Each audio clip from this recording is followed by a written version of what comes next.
Donc la présentation va durer environ une vingtaine de minutes et il y aura 5 minutes dédiées aux questions.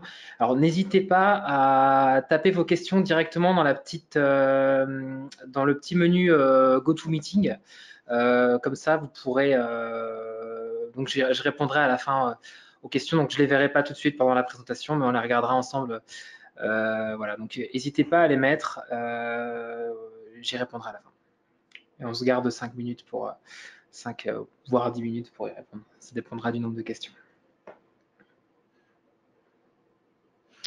Ok, bon, bah, il est 15 h, donc je vais commencer le webinaire. Donc, je me présente, Loïc Castel, je suis le lead pentester, donc manager de l'équipe test d'intrusion et audit chez SCL 24/7. SCL 24/7, donc je pense que si vous participez au webinaire, vous devez connaître la société. On a plusieurs activités, donc revente de certificats SSL, PKI, intégration et également donc test d'intrusion. Et c'est le sujet d'aujourd'hui. Donc les tests d'intrusion agile. Donc les tests d'intrusion agile. C'est de passer slide.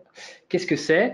Donc ça va être un peu le but de la présentation de ce jour. Donc comme je l'ai dit juste avant que le webinaire démarre, ça va durer à peu près 20 minutes et on se garde 5 minutes pour les questions. Donc là d'abord définir ce que c'est qu'un test d'intrusion agile et surtout quelles sont les différences par rapport à un test d'intrusion. Ensuite, on va faire une petite comparaison, les pentests agiles versus le test d'intrusion standard. Et ensuite, quelques retours d'expérience, enfin, surtout un retour d'expérience d'un cas client et comment dire, des use cases donc sur l'application du pentest agile. Et ensuite, une conclusion sur le ressenti de ce service que la société S7 d'ailleurs produit. Mais le but, c'est pas de présenter l'offre ou quoi que ce soit, c'est vraiment de présenter le concept des pentests agiles et qu'est-ce que ça peut apporter en termes de sécurité, qu'est-ce que ça peut apporter en termes de retour sur investissement, surtout comparé aux tests d'intrusion standard, qui est aussi bien évidemment une offre qu'on a dans notre catalogue. Donc tout d'abord, commençons par la définition. Donc si vous participez à ce webinaire, il y a de fortes chances pour que vous sachiez ce que c'est qu'un test d'intrusion. Mais je vais quand même le rappeler. Alors, vous avez peut-être remarqué, les slides sont en anglais, mais c'est pas très grave.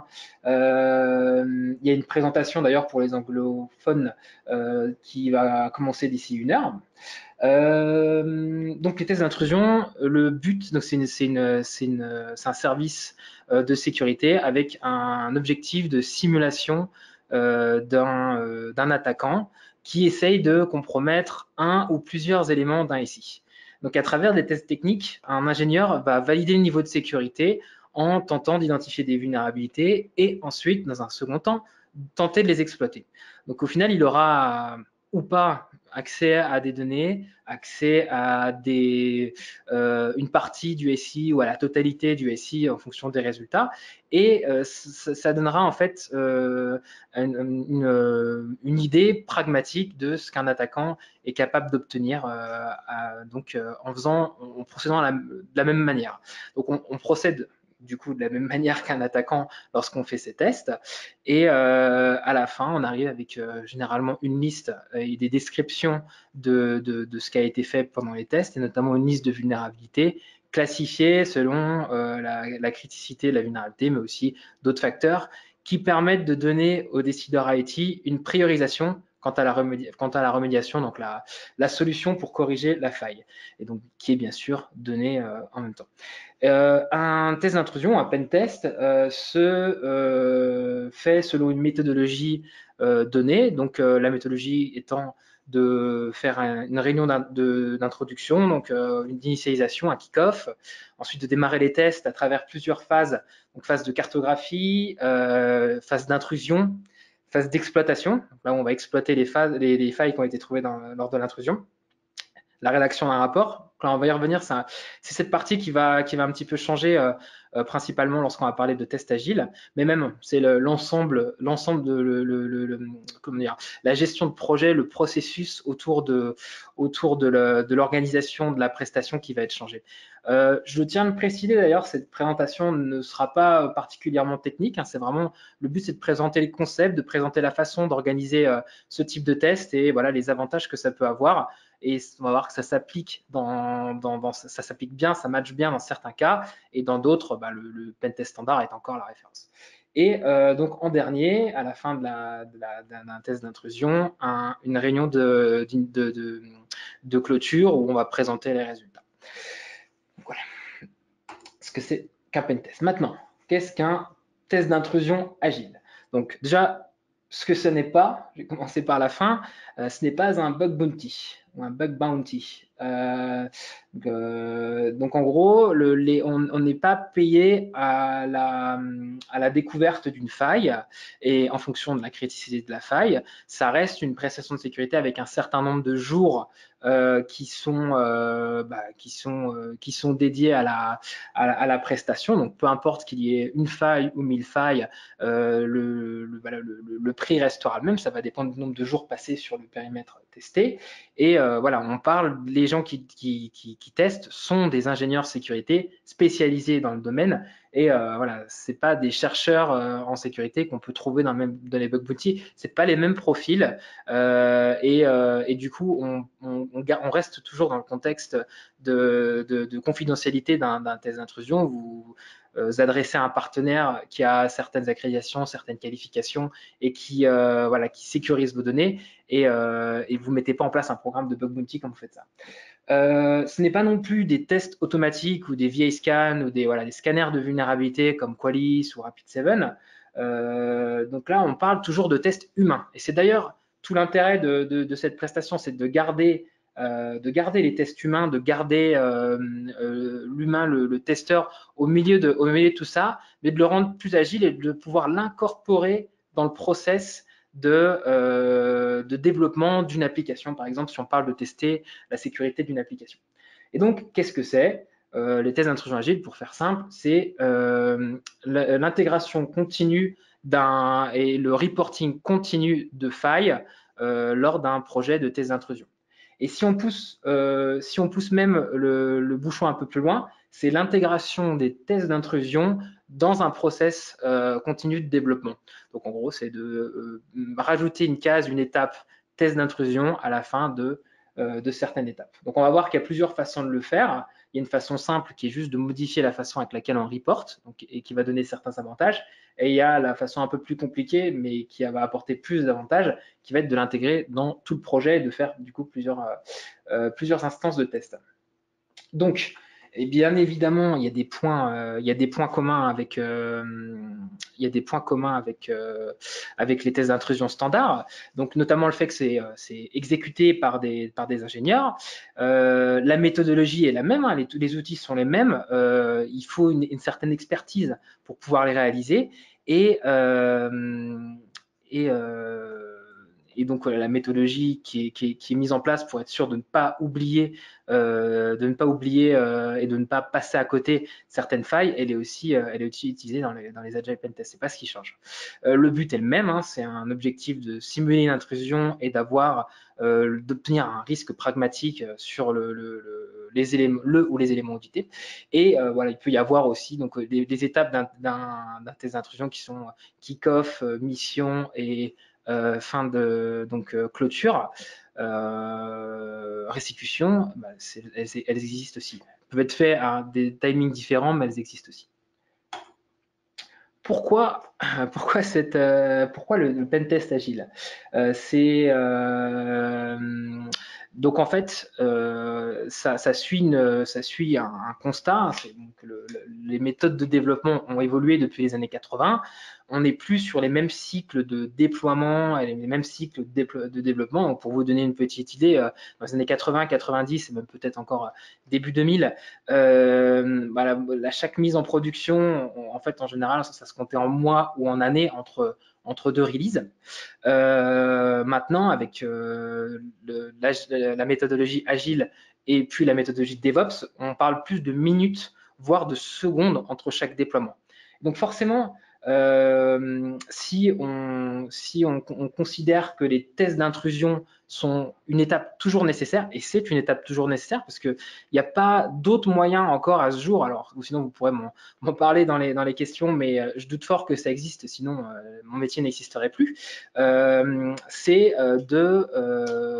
Donc les tests d'intrusion restent une étape nécessaire parce qu'il faut un moment un humain pour valider certains types de bugs. Typiquement, l'exemple le plus simple, c'est les failles logiques qu'une machine n'est pas encore en mesure de détecter et qui sont souvent assez dommageables en termes de criticité.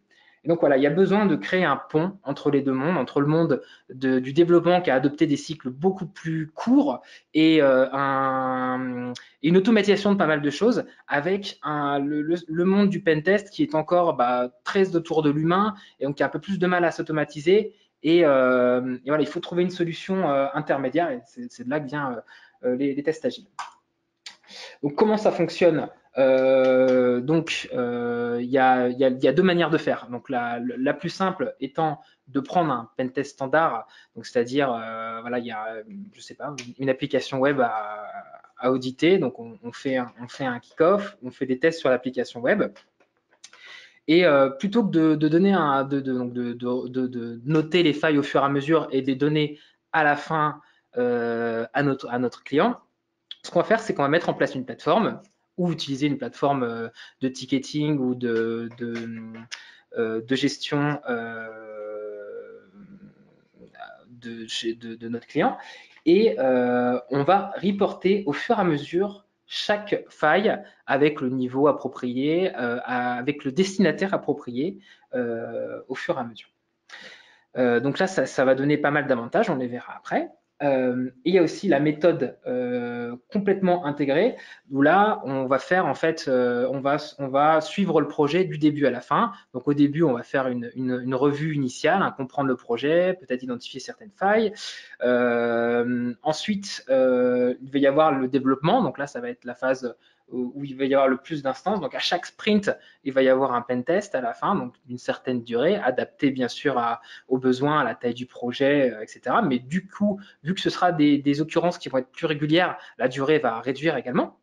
Et bien sûr, du support sécurité pour l'équipe qui va corriger au fur et à mesure les failles et qui va s'occuper de la sécurité et s'occuper du développement. Donc ça va vraiment donner des ressources supplémentaires à l'équipe de dev, et c'est tout le principe du DevOps, on en parlera après du DevOps, mais c'est tout le principe, c'est d'avoir des profils qui soient plus généralistes, qui soient capables de couvrir plus de choses que le développement simple. Donc DevOps, le développement, mais aussi la partie opération, la partie intégration système, la partie déploiement, etc. Donc c'est eux qui s'en occupent, mais aussi la partie sécurité. C'est vraiment dans cette idée-là qu'il y a ce type de prestation.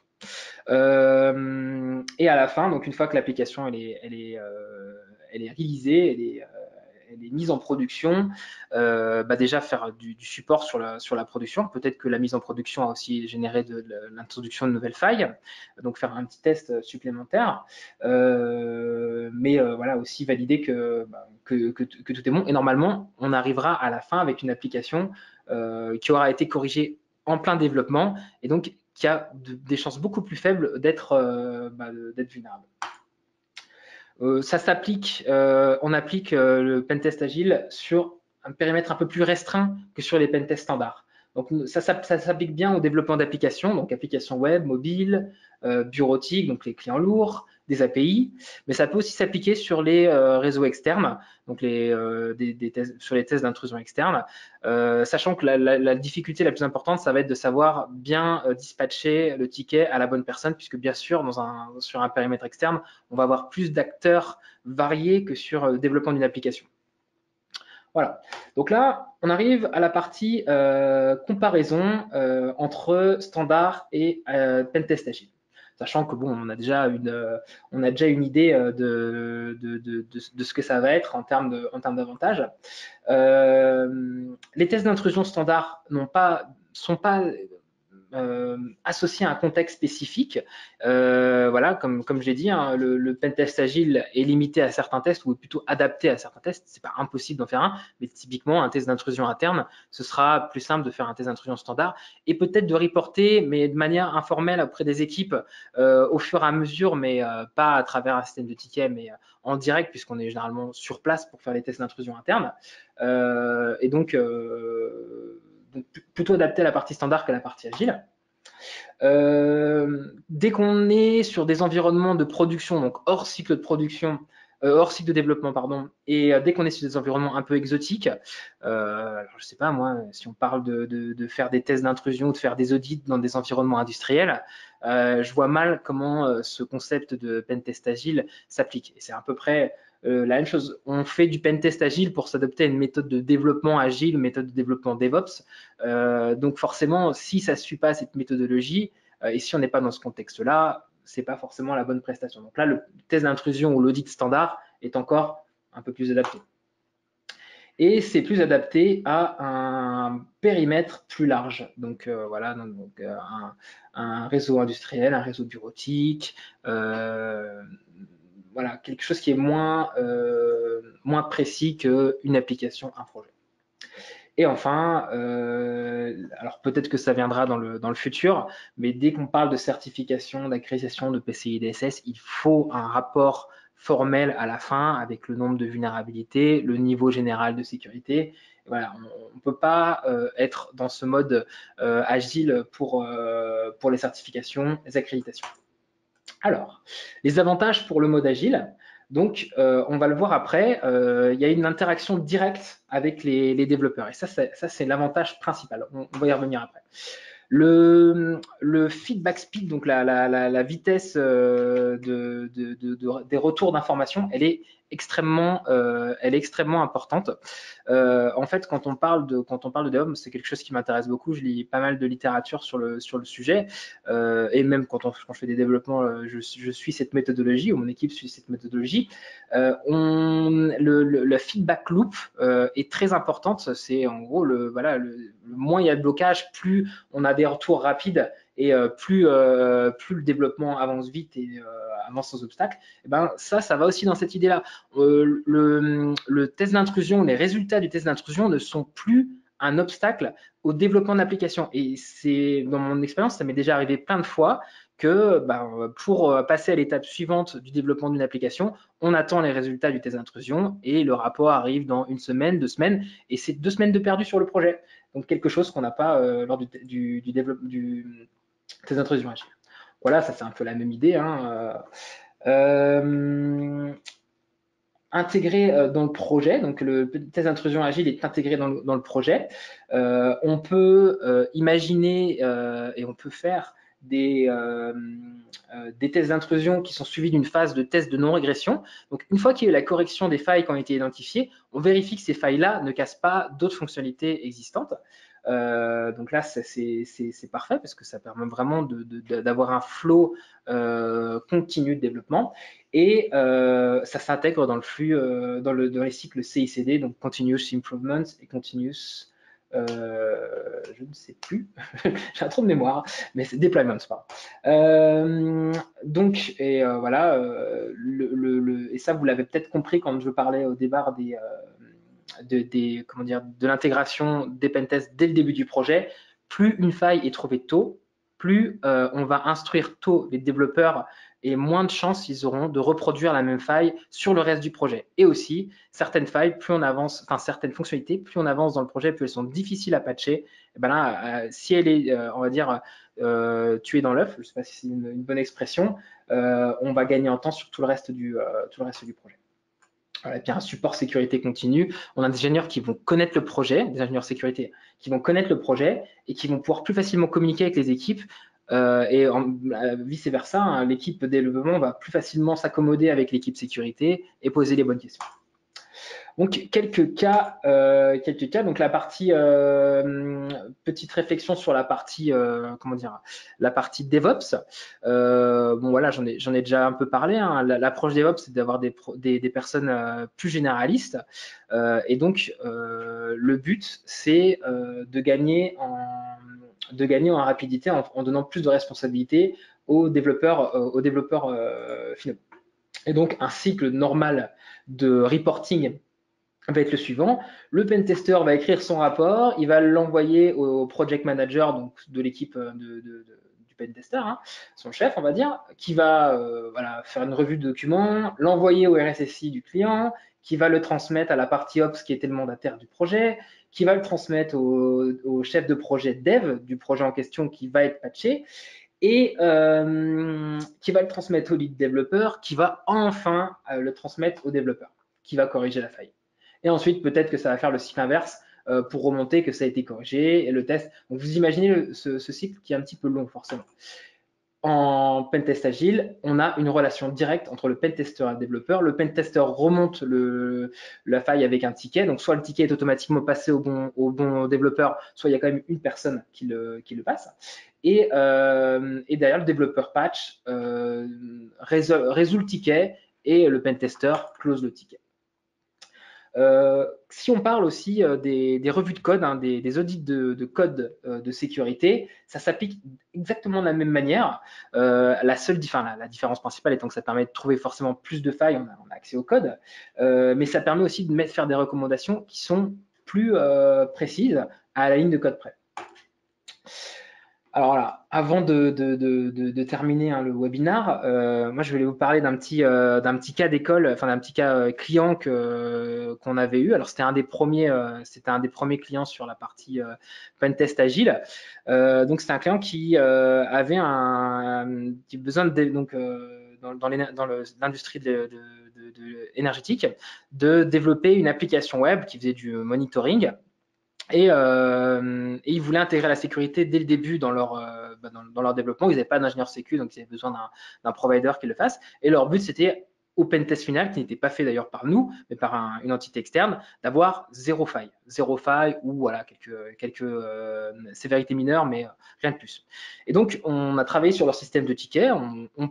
Et après une brève revue de code et une compréhension du projet, on a commencé à trouver des failles, à pusher des tickets avec différentes sévérités, différents objectifs.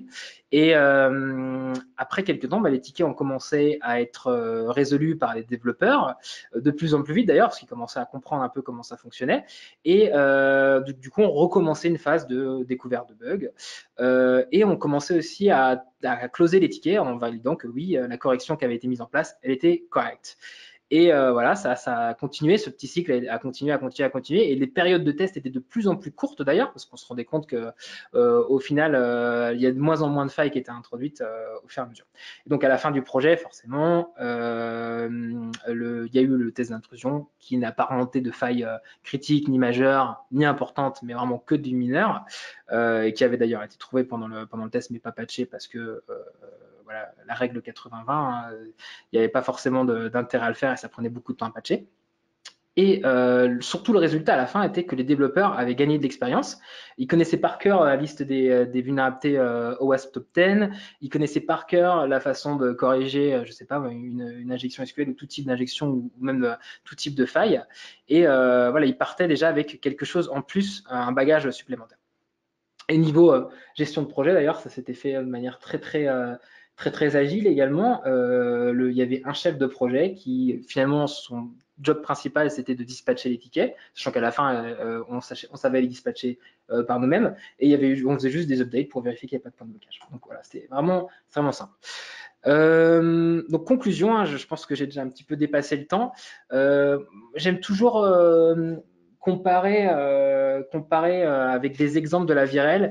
Et dans la vie réelle, quand on va vous donner des tâches à faire au fur et à mesure, comparé à si on vous donne tout un tas de tâches, une grosse pile de dossiers à traiter d'un coup, la motivation ne va pas être la même. Vous allez être plus motivé si on vous donne des choses à faire petit à petit que si on vous dit voilà, faites ça tout d'un coup et vous allez vite être démotivé en disant mais c'est un travail de titan, je vais jamais y arriver. C'est exactement pareil pour la correction de failles. Quand on va vous donner les failles et les remédiations qui vont, les solutions qui vont pour patcher au fur et à mesure, vous allez les traiter et puis in fine, vous allez arriver à à le faire dans le même temps. Si on vous donne un rapport avec 100 failles et 50, dont 50 critiques, vous allez dire mais c'est un travail de titan, j'en ai jusqu'à l'année prochaine. Et voilà, il y aura cet effet psychologique, mais qui va jouer.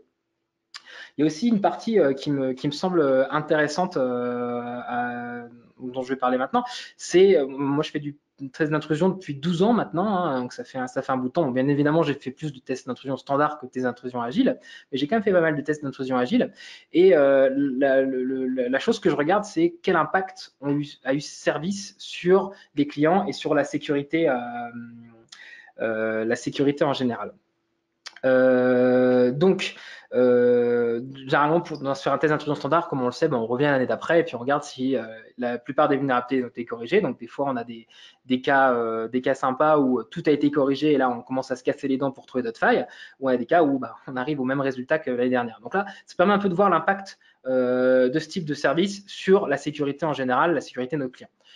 Lors du test d'intrusion agile, et ça c'est vraiment quelque chose que j'apprécie beaucoup, c'est qu'on a un feedback direct. On sait immédiatement que lorsqu'on a fini la prestation, il y a déjà 50% des failles identifiées qui ont été corrigées et 50% qui vont être corrigées dans tel milestone, telle release, telle version, parce que ça a été documenté. Et ça, c'est quelque chose de génial. On sait que c'est traité, on sait que notre travail ne sert pas à rien. Et ça, c'est génial, c'est motivant pour tout le monde, aussi bien le client que pour l'auditeur. Et enfin, il y a une certaine image une mauvaise image des fois des pentesters, des auditeurs, un peu comme l'image de l'inspecteur des impôts qui vient, qui peut voir des erreurs de quelqu'un dans l'équipe et quelqu'un dans l'équipe qui va se faire virer parce que il a fait telle ou telle erreur. Donc voilà, c'est quelque chose qui se voit plus trop de nos jours maintenant. Voilà, la culture du blâme, c'est pas quelque chose qui fonctionne, c'est pas productif. Mais le test d'intrusion agile, moi je trouve que ça vient, on se met au même niveau que les ingénieurs opérationnels, que les intégrateurs, que les développeurs. On pousse nos failles, nos bugs au même endroit que les bugs non sécurité. Et voilà, ça met tout le monde au même niveau et on a plus cette image de voilà, je vais me faire auditer, qu'est-ce qui va se passer, voilà. Voilà, et puis je pense que ça clôture le webinar.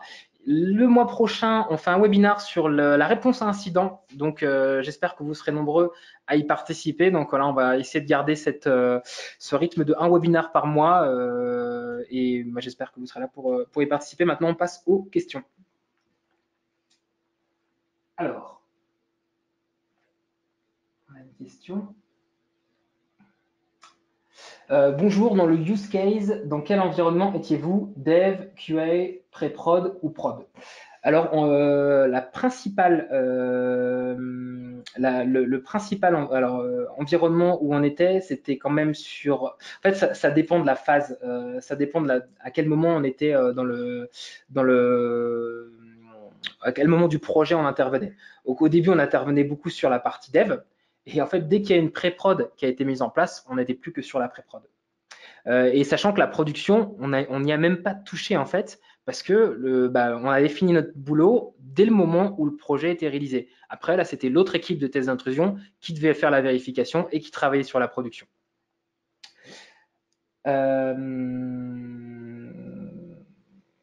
Et puis après, il y avait une remarque s'il n'y a pas de son sur la session téléphonique. Mais bon, là je ne sais pas. A priori, j'espère qu'il y avait du son sur le reste, sur la partie. Alors j'ai une autre question. Bonjour, sous quelle forme se présente la plateforme de ticketing utilisée dans le pentest agile? En fait, c'est exactement la même,